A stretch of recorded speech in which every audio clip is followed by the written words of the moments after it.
Hello, and welcome everyone to a new lesson in Learn Embedded System in 5 minutes. In this lesson, let's see how to set up and use SPI protocol. Before that, let's take a brief introduction of what is SPI. Serial Peripheral Interface (SPI) is protocol to communicate between two devices or more using 4-wire bus at least, consist of master device and slave device. SPI consists of 4 wires: master out, slave in, master in, slave out. System clock from the master. Slave select or chip select which decide which slave device to communicate with. SPI is fast with up to 48 MHz clock speed, support full duplex communications. SPI is widely used in LCD control, wireless radios, sensors like gyroscopes, accelerometer, and many more. Now, let's move to Atmel Start. We are in the dashboard, now click on Add Software Component. Search for SPI and click Add button. And do the same for Delay Driver. Then click Add Components.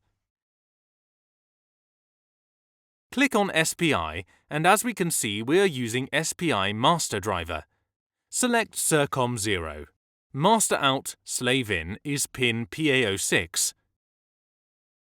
Master in, slave out is pin PA04.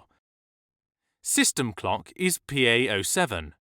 The baud rate will be 50,000 kHz, which define the SPI clock bus speed. We will keep the clocks without any changes. We should set the chip select manually from PinMux. Set PA05 to be SPI chip select pin as an output with initial level high.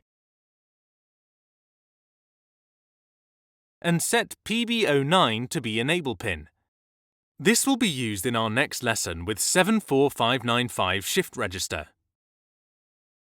That's all we need for now. Click on Export Project.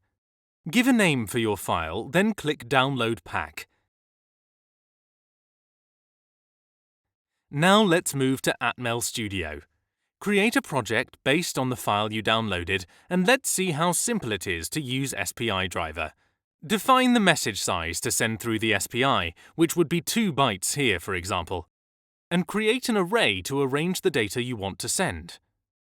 The structure SPI_XFER will be used to arrange the data to send and receive using the SPI.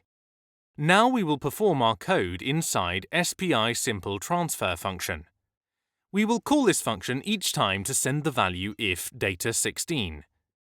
First, save the most significant bits in the array using shift sign, which we will shift the value 8 digits to the right. Then save the least significant bits in the array and use an operation to read the first 8 bits only.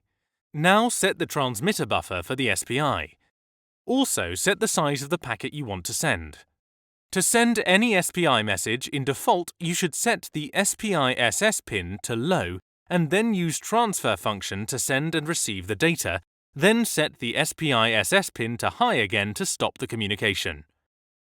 In the main function, enable the SPI communication like this, and call the SPI Simple Transfer to send 2112, which the SPI will send them as 8 then 64, as we will see in a moment. Build the project. All you need is the board and any logic analyzer you have. Connect the logic analyzer to the SPI pins and upload the code.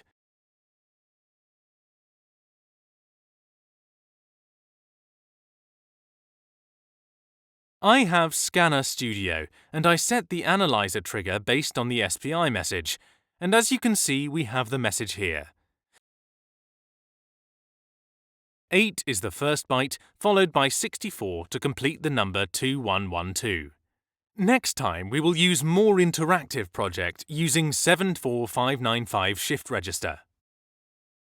That's it for now. Thank you so much. See you soon.